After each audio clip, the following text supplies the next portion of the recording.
que vamos a resaltar en la parte de antibióticos es los métodos de detección de sensibilidad y resistencia por parte de las bacterias a los antibióticos, así como los mecanismos de resistencia a antibióticos.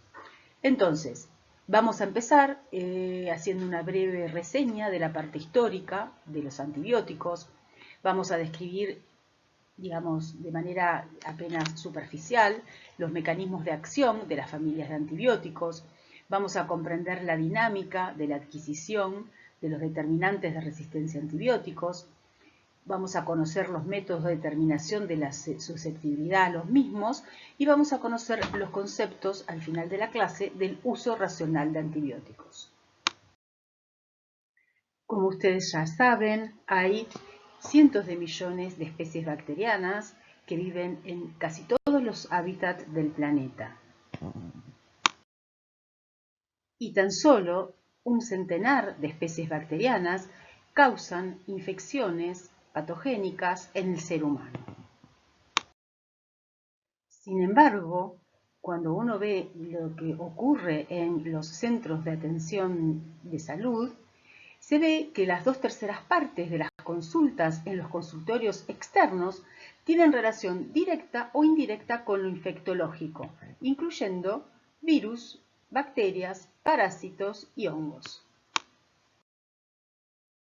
Era usual, antes de la era antibiótica, que millones de personas fallecieran en nuestro planeta debido a las infecciones bacterianas. Cuando se descubrió y se empezó a administrar la penicilina en la década del 40, se consideró que era un evento excepcional y que iba a salvar a los seres humanos de todo tipo de infección bacteriana. De hecho, se sabe hoy que los antibióticos modificaron la vida humana y aparecían carteles en la calle, como este que ustedes ven acá, donde dice que la penicilina cura la gonorrea en solo 4 horas. Sabemos muy bien que lo único que hace en la penicilina en 4 horas es eliminar gran parte de los síntomas, pero imagínense que esta infección bacteriana causada por Neisseria gonorrhoeae llevaba varios días hasta que se curaba en forma autolimitada, ¿está bien? Si es que no ocurría un desenlace fatal. Pero si no, eran varios días de toda la sintomatología tan severa que ustedes conocen que da la gonorrea. Entonces, el nombre que recibieron los primeros antibióticos cuando empezaron a ser administrados fue el de balas milagrosas. Vamos a empezar a conocer los términos adecuados en el área esta de la antibioticoterapia. Entonces, hablamos de quimioterápico, que se utiliza cuando se refiere a antimicrobianos, pero también se refiere a cualquier fármaco que pueda servir para la terapéutica de cualquier tipo de patología. ¿Está bien?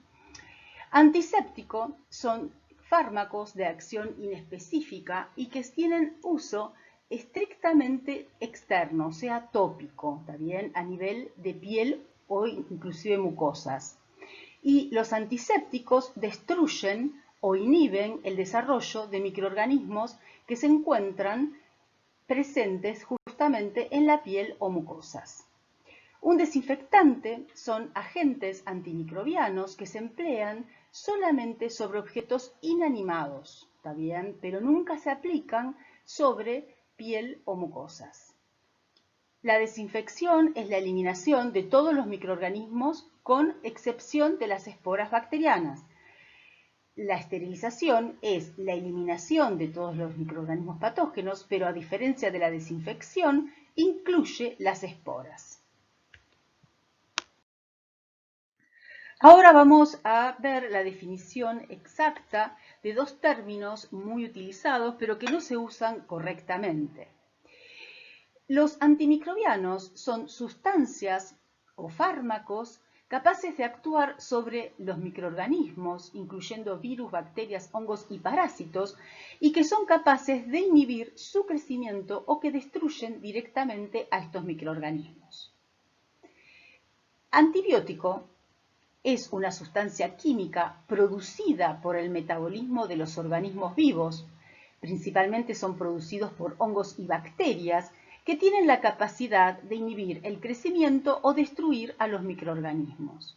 Como ustedes ven, la palabra adecuada para hablar es antimicrobiano. Sin embargo, no es la más usada.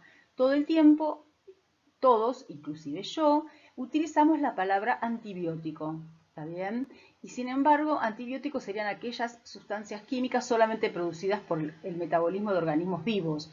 No incluirían, por ejemplo, antimicrobianos como las sulfamidas o las quinolonas, y las llamamos antibióticos también. Así que bueno, en la medida de lo posible uno intenta usar la palabra correcta. Además, los antimicrobianos se pueden definir según su origen, ya que pueden ser biológicos si son sintetizados por organismos vivos. Por ejemplo, la penicilina, como vamos a ver más adelante, es producido por un hongo, el Penicillium notatum, y muchas familias de antimicrobianos son también producidos ya sea por bacterias o por hongos. Después tenemos los antimicrobianos semisintéticos, que son producidos por modificación química de antibióticos naturales preexistentes. Por ejemplo, la ampicilina tiene una modificación química con respecto a la penicilina. ¿Está bien? Y después tenemos los antibióticos sintéticos, que son generados desde el inicio por síntesis química. Por ejemplo, las sulfamidas o, por ejemplo, las fluoroquinolonas. Entonces, en esta diapositiva vamos a ver cómo muchos antimicrobianos son de origen natural. Por ejemplo, la penicilina G proviene del Penicillium notatum, un hongo. La streptomicina proviene de una bacteria, Streptomyces griseus, y así sucesivamente varias familias de antibióticos. Por ejemplo, la streptomicina es un aminoglicósido, vancomicina es otra familia de antibióticos, la clortetraciclina es otra familia, cloranfenicol es otra familia, eritromicina es otra familia. Entonces, lo que está en rojo son bacterias y lo que está en negro son hongos. Entonces vemos como familias muy importantes de antimicrobianos y muy utilizadas provienen en realidad de seres vivos, de bacterias u hongos. Por otro lado, los antimicrobianos se pueden definir según cómo actúan.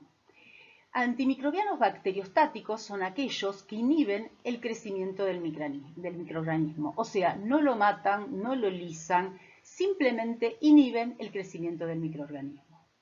Bactericidas son aquellos antimicrobianos que matan a los microorganismos sin necesidad de destruirlos o lisarlos, ¿está bien? Por otro mecanismo. Y los bacteriolíticos son aquellos antimicrobianos que matan a los microorganismos por lisis. Obviamente, los antimicrobianos bacteriostáticos, cuando son administrados a un paciente, inhiben el crecimiento del microorganismo y lo que se espera es que la respuesta inmune del paciente sea la que finalmente elimine y destruya al microorganismo. Cada antimicrobiano tiene un espectro de acción, lo cual nos indica a cuánta cantidad de especies bacterianas es capaz de ejercer un efecto sobre ellas. Por ejemplo, la tobramicina, que ven ustedes acá en esta diapositiva, es activa, o sea, elimina las bacterias pertenecientes a las especies de las micobacterias o algunos bacilos gram negativos. Por ejemplo, las polimixinas es una familia de antibióticos que inhibe el crecimiento de algunos bacilos gram negativos, nada más. Entonces tenemos algunos antimicrobianos que se llaman de espectro reducido, que sería, por ejemplo, el caso de estas polimixinas, hay muchos más, esto es simplemente un ejemplo, u otros que son antimicrobianos de espectro ampliado, como por ejemplo la tetraciclina, que ustedes pueden ver en esta diapositiva, que es activa frente a riquecias, clamidias, bacilos gram positivos y muchos bacilos gram negativos. El primer antimicrobiano descrito fue la penicilina y fue descubierta por Alexander Fleming en la década del 20 y él la encontró de una manera azarosa, pero hizo el razonamiento correcto. Él, como ustedes ven acá, lo que hizo fue plaquear en una placa de Petri un cultivo de Staphylococcus aureus. En vez de leer la placa y analizarla al día siguiente, la dejó varios días, una semana, y al leerla se encontró con la placa que ustedes ven aquí abajo, donde se ve el crecimiento de un hongo, y si ustedes observan alrededor del hongo, parece que hubiera un halo de inhibición donde las colonias de Staphylococcus aureus no crecen o crecen más pequeñas, y a medida que se alejan del hongo crecen más grandes. Alexander Fleming, en base a esta placa de Petri, infirió que posiblemente este hongo estaba produciendo un metabolito que difundía en el agar y que inhibía o eliminaba el crecimiento bacteriano de Staphylococcus aureus. Él entonces sugirió que si ese compuesto químico se podía aislar y administrar al ser humano, se iba a poder eliminar la infección de Staphylococcus aureus dentro de la persona infectada. Este razonamiento fue en el que se basaron después para aislar este compuesto químico que finalmente fue la penicilina y poderlo administrar, y bueno, hoy sabemos todo el efecto positivo que ha tenido sobre la vida del ser humano. Entonces, la penicilina fue el primer antimicrobiano que fue identificado y administrado a nivel global, y a partir de entonces se fueron identificando nuevos compuestos químicos que corresponden a estas familias de antimicrobianos que ustedes ven en esta diapositiva. Y como ven, no hay más de 12 familias de antimicrobianos distintas: las sulfonamidas y trimetoprina, las fluoroquinolonas, los betalactámicos, que incluyen varias familias de antimicrobianos relacionados, como las penicilinas, cefalosporinas, carbapenemes, monobactames, los aminoglicósidos, las tetraciclinas, el cloranfenicol, los macrólidos, las lincosamidas, los glicopéptidos, que son muy utilizados, como la vancomicina, las streptograminas, las oxazosoliridinonas, las rifampicinas, y dentro de los antituberculosos hay varias familias distintas de antibióticos. Vamos a ir viendo a lo largo de estos dos teóricos características de algunas de estas familias, pero recuerden que la base farmacológica de estos antimicrobianos los van a ver en profundidad cuando cursen fármaco. Entonces, la gran pregunta es ¿cómo actúan los antimicrobianos? Vamos a ver que los antimicrobianos tienen un blanco de acción de la bacteria con el cual interaccionan y de esa manera producen un efecto bacteriostático, bacteriolítico sobre la cepa, sobre la célula bacteriana. ¿Está bien? Estos blancos de los antimicrobianos son blancos que se encuentran en las células procariontes, o sea, en las bacterias, pero que no se encuentran en justamente las células eucariontes del ser humano, para de esta manera producir la menor cantidad posible de efectos secundarios. Entonces, tenemos 5 grandes grupos de blancos antimicrobianos. Ellos son la inhibición de la síntesis de la pared bacteriana, que un ejemplo y de los más usados, de los antimicrobianos más usados, son la penicilina, las cefalosporinas, la vancomicina, la fofomicina. Otro blanco es la distorsión de la función de la membrana celular, como es el caso de la polimixina B. Otro blanco es la inhibición de la síntesis de proteína. Recuerden que los ARN ribosomales en las bacterias son distintos que en las células eucariontes, entonces por eso es un buen blanco. Y acá tenemos una gran cantidad de familias de antibióticos que ejercen interaccionan con este blanco de acción, como los aminoglicósidos, la tetraciclina, el cloranfenicol, los macrólidos, las streptograminas, las lincosamidas y las oxazolidinonas. Otro blanco de acción es la inhibición de los ácidos nucleicos, como las fluoroquinolonas y la rifampicina. Y Otro blanco de acción es la inhibición de la síntesis del ácido fólico, y acá tenemos dos grandes familias de antibióticos, la sulfamida y la trimetoprima. En detalle, ustedes van a tener un texto acá en la web en el cual van a poder consultar con más detalle cómo son los blancos de acción de cada una de estas familias de antibióticos. Este texto se llama Textos Mecanismos Acción-Resistencia. ¿Está bien?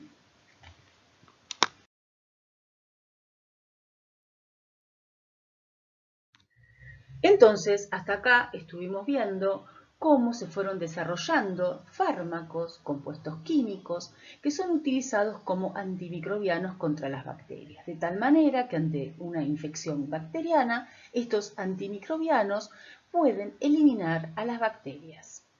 Sin embargo, las bacterias a lo largo de esta era antibiótica han ido adquiriendo y desarrollando mecanismos de resistencia a los antimicrobianos. Esta evolución, esta adaptación, tiene que pensarla ustedes como algo más que natural dentro del mundo bacteriano, ya que las bacterias fueron los primeros seres vivos y se han ido adaptando a todo tipo de hábitats. ¿Está bien? Entonces, cuando llegó la era antibiótica, se adaptaron también al ambiente intrahospitalario y al hábitat donde hay justamente gran presión de antimicrobianos, que son los hospitales. De esta manera se fueron seleccionando las cepas resistentes y los linajes bacterianos con comportamiento epidémico, que son aquellos capaces de adquirir muchos genes de resistencia a antimicrobianos en una misma célula y además persistir en el ambiente hospitalario. Hoy en día tenemos distintos fenotipos de resistencia. De hecho, hay muchos antibióticos que decimos que están muertos porque casi ya no se pueden utilizar. Tenemos el fenotipo multidroga resistente, que nos referimos a las cepas, aquellas cepas que han adquirido resistencia antimicrobiana en al menos un antibiótico en 3 familias distintas de antimicrobianos. El fenotipo XDR o de extrema resistencia antimicrobiana es cuando la cepa ha adquirido determinantes de resistencia a antimicrobianos en al menos un antibiótico en todas las familias menos 2 familias de antimicrobianos. El fenotipo PDR o de pandroga resistencia antimicrobiana son aquellas cepas que han adquirido determinantes de resistencia a todos los antimicrobianos en todas las familias de antimicrobianos. O sea, que para los fenotipos de pandroga resistencia no hay alternativas terapéuticas. Y este tipo de cepas se aíslan en varios hospitales de nuestro país. Obviamente esta es una característica global. En todos los hospitales del mundo se aíslan cepas pandroga resistentes, lamentablemente. Con respecto a los inicios de la detección de la resistencia antimicrobiana, nos encontramos ante un hecho muy particular desde el punto de vista científico. En los inicios de la administración a antibióticos, o sea, en la década del 40, no se pudo predecir que iban a surgir cepas resistentes a un antibiótico. Entonces, cuando surgió la primera resistencia antibiótica, que fue la resistencia a la penicilina en la especie de Staphylococcus aureus, la comunidad científica estuvo muy sorprendida, ¿de acuerdo? Posteriormente, en la década del 50, la comunidad científica tampoco pudo predecir la multidroga resistencia bacteriana. Ese evento también fue algo que llamó poderosamente la atención y, por supuesto, desde esos momentos es que se empezó a estudiar a nivel molecular, funcional e infectológico la problemática de la resistencia antimicrobiana. Es así como, por ejemplo, en el año 1960, cuando un científico, un médico recibió el premio Nobel, él dijo que los países civilizados, como ustedes ven acá, no iban a tener más enfermedades infecciosas de ningún tipo gracias al descubrimiento y al desarrollo y administración de antimicrobianos. Miren qué lejos que estamos hoy de esto, en que nos afrontamos a la extrema droga resistencia e incluso a la pandroga resistencia en los aislamientos clínicos a nivel global. Y como ustedes saben, la OMS considera, además de estudios matemáticos, modelados matemáticos que lo avalan, que para la década del 50 va a haber más muertes debidas a la problemática de la resistencia antimicrobiana que a otro tipo de patologías como cardiológicas o inclusive oncológicas. Entonces, en la clase de hoy, lo que vamos a ver en detalle es cuáles son los mecanismos que llevan a las bacterias a adquirir mecanismos de resistencia a antibióticas y a propagarse en el ambiente intrahospitalario y también en los pacientes de la comunidad. Los eventos más importantes que vamos a analizar y estudiar son los de la transferencia horizontal genética, la selección de clones con comportamiento epidémico y el uso racional de antimicrobianos. Estos tres mecanismos son los que inciden en la diseminación y en el aumento de la resistencia antimicrobiana.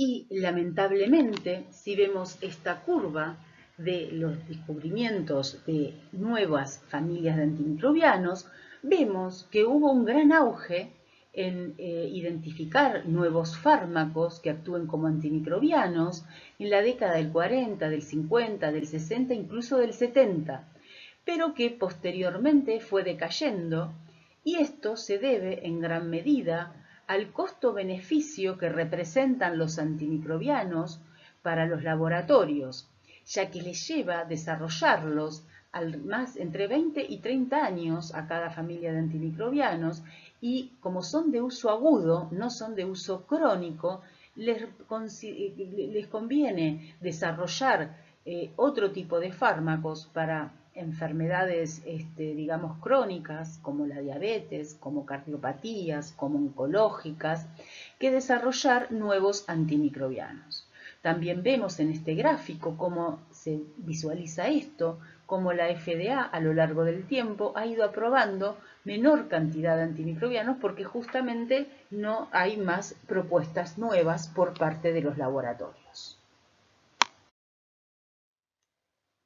Estudios actuales han demostrado cómo el empleo y el uso de antimicrobianos es el que estimula la evolución y es el que selecciona las bacterias resistentes al mismo. Entonces, a lo largo del tiempo, se han ido seleccionando cepas que han ido adquiriendo a lo largo del tiempo cada vez más y más determinantes de resistencia a antimicrobianos. De hecho, hoy sabemos, gracias a los estudios genómicos que hay cepas bacterianas que pueden tener hasta más de 80 determinantes de resistencia a antimicrobianos. Si hacemos una línea temporal con respecto a la aparición o emergencia de resistencia a cada antimicrobiano, vemos que luego de la introducción de un nuevo antimicrobiano en el mercado, tarde o temprano se desarrolla resistencia al mismo. Los mecanismos de resistencia a antimicrobianos adquiridos son el eflujo del antimicrobiano, la impermeabilidad al mismo, la inactivación enzimática, la modificación del blanco de acción, la protección del blanco de acción, la vía alternativa del antimicrobiano, la formación de biofilm, que es lo que vamos a ver ahora en este teórico y en el siguiente. Todos estos mecanismos tienen la característica de que pueden ser adquiridos por transferencia horizontal genética. O sea que una cepa puede transferir los mecanismos y los determinantes de resistencia a antimicrobianos a otra cepa, incluso una cepa que no sea de la misma especie ni del mismo género. Esto es lo que se sabe hoy en día que funciona de esa manera. Esto también explica, en parte, la problemática de la resistencia antimicrobiana.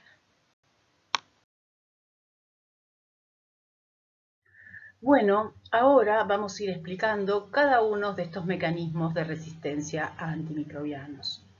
El eflujo del antimicrobiano es una forma que tienen las células bacterianas para disminuir la concentración de antimicrobiano intracelular una vez que entró.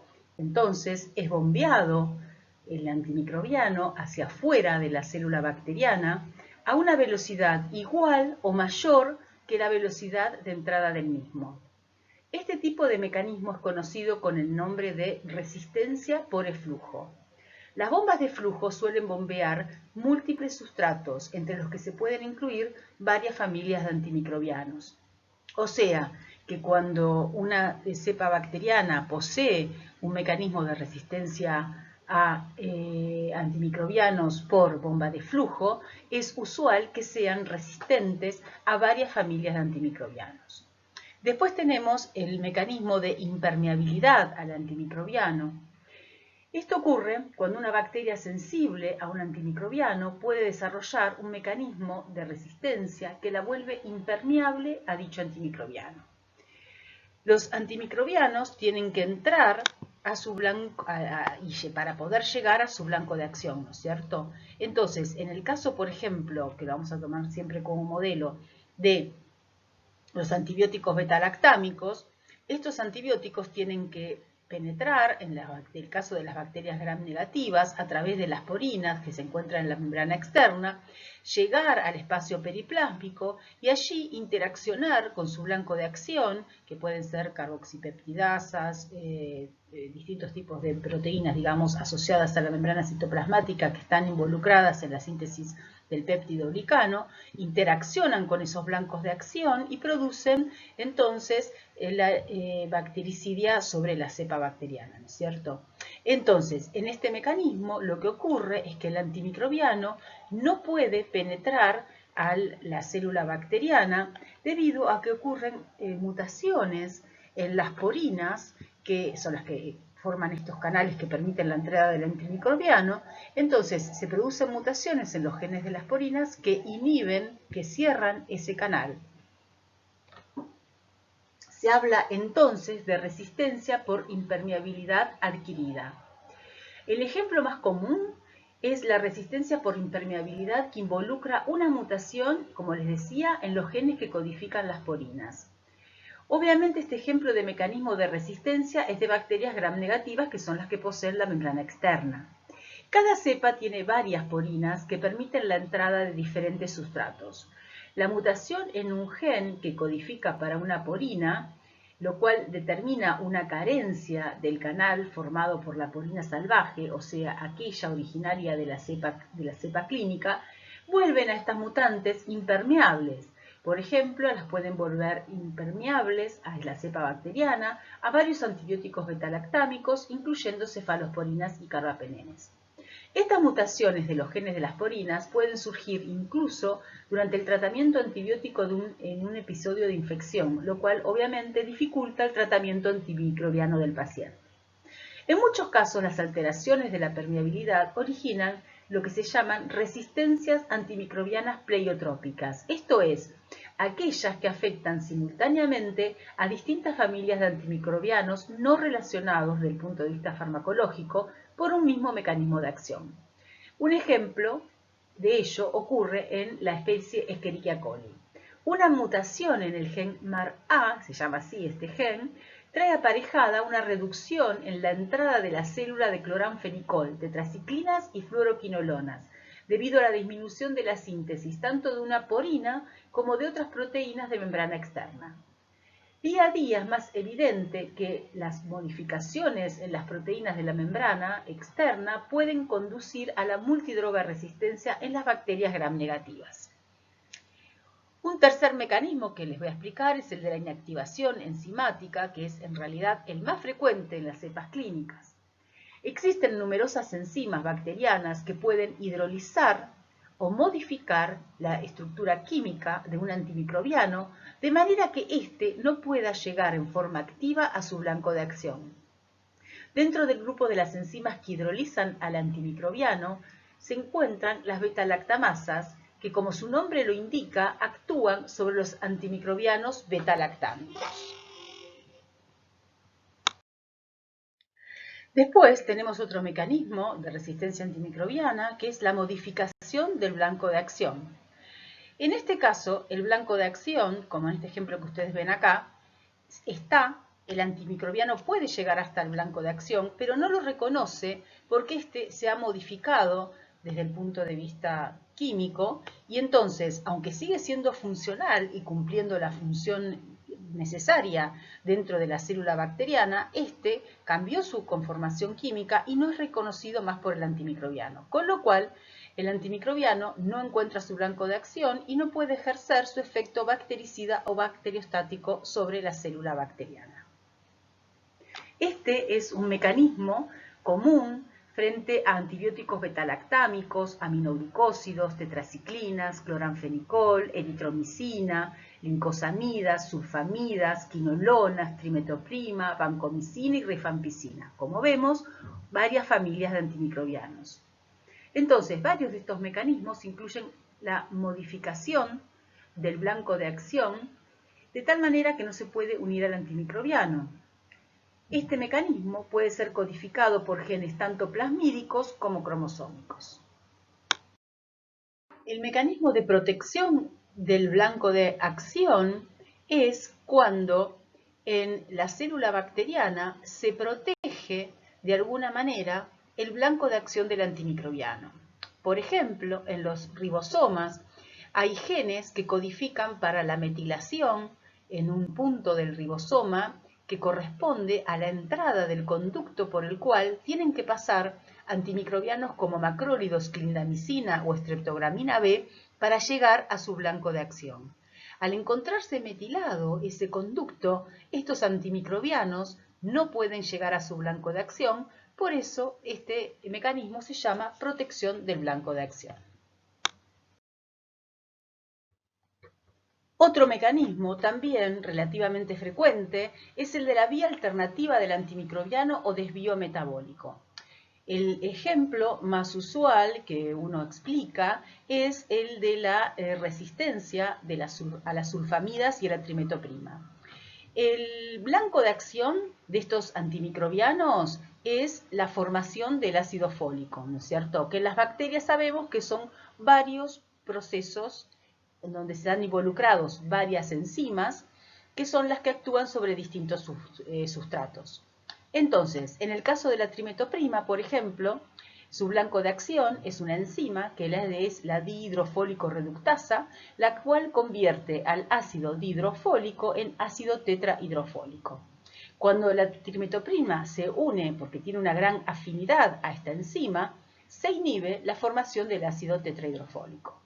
De la misma manera, las sulfamidas tienen una gran afinidad por la tetrahidroteorato sintetasa, que es la que convierte el PABA en ácido dihidrofólico. Al unirse la sulfamida a esta enzima, a la tetrahidroteorato sintetasa, se va a inhibir la formación del ácido dihidrofólico y de esta manera finalmente se inhibe la formación del ácido fólico, que es esencial para la sobrevida de la bacteria. Entonces, la bacteria puede adquirir, mediante los mecanismos de la transferencia horizontal genética, y luego son seleccionados, estos mecanismos exitosos, genes que codifican para una enzima que tiene la misma función que ya sea la DHPS, que tiene la misma función que la tetrahidroteorato sintetasa, o las enzimas DHFR, que tienen la misma función que la dihidrofólico reductasa, y que de esta manera cumplen con la función, en el caso de la DHPS, en convertir el PABA en dihidrofólico, y en el caso de la DHFR, en convertir el ácido dihidrofólico a ácido tetrahidrofólico, de tal manera que cuando estos dos genes están presentes, se produce la síntesis del ácido fólico. Entonces, de esta manera tenemos un escenario en el cual los antimicrobianos interactúan con su blanco de acción, inhiben a su blanco de acción, pero hay otras enzimas que cumplen esas funciones que cumplían el blanco de acción y de esa manera la bacteria se vuelve resistente a estos antimicrobianos. Otro mecanismo de resistencia a antimicrobianos muy frecuente es la formación de biofilm o biopelículas. Las biopelículas son definidas como un agregado, una comunidad bacteriana de muchas bacterias, inclusive pueden ser especies distintas, que se pueden formar sobre superficies expuestas. Esta formación de biopelículas protege a las bacterias, ya sea de las defensas del huésped, de las condiciones ambientales adversas y también de los antimicrobianos. Las bacterias tienen dos formas de vida, como células planctónicas o bajo la formación de biofilm. Entonces, cuando están bajo la formación del biofilm, ningún antimicrobiano puede penetrar. De esta manera, esa comunidad bacteriana se vuelve resistente al antimicrobiano. Obviamente, la formación de biofilm también tiene un efecto pleiotrópico, en el sentido de que puede dar resistencia a varias familias diferentes de antimicrobianos. Entonces, dentro de una célula bacteriana, hay que tener en cuenta que pueden haber múltiples mecanismos de resistencia a antimicrobianos. Estos pueden localizarse tanto en plásmidos como en cromosoma, y en una misma célula bacteriana puede haber hasta más de 80 determinantes de resistencia a antimicrobianos. También hay que tener en cuenta que hay distintos mecanismos dentro de una misma célula. Puede haber genes de resistencia que tienen el mecanismo de inactivación del antimicrobiano, puede haber bombas de flujos, puede haber impermeabilidad, etc. Para poder entender la problemática de la resistencia a los antimicrobianos, es necesario conocer el origen, de dónde vienen estos determinantes de resistencia a antimicrobianos. La mayoría de los antibióticos y de los antimicrobianos utilizados, por lo menos en sus inicios, derivan de compuestos producidos por las mismas bacterias y hongos del suelo. Entonces, ustedes tienen que pensar que las bacterias en el suelo y en cualquier hábitat viven en general en comunidades bacterianas, distintas especies, también muy cercanos a varios hongos, comparten hábitat con los hongos. Entonces, hay algunas bacterias y hongos que son productores de antimicrobianos y aquellas que no lo son han tenido que adquirir a lo largo de largos procesos evolutivos, se han ido seleccionando a lo largo del tiempo, determinantes, genes o mecanismos que permiten a esas bacterias sobrevivir aún bajo la exposición de los antimicrobianos liberados por sus células bacterianas u hongos vecinos.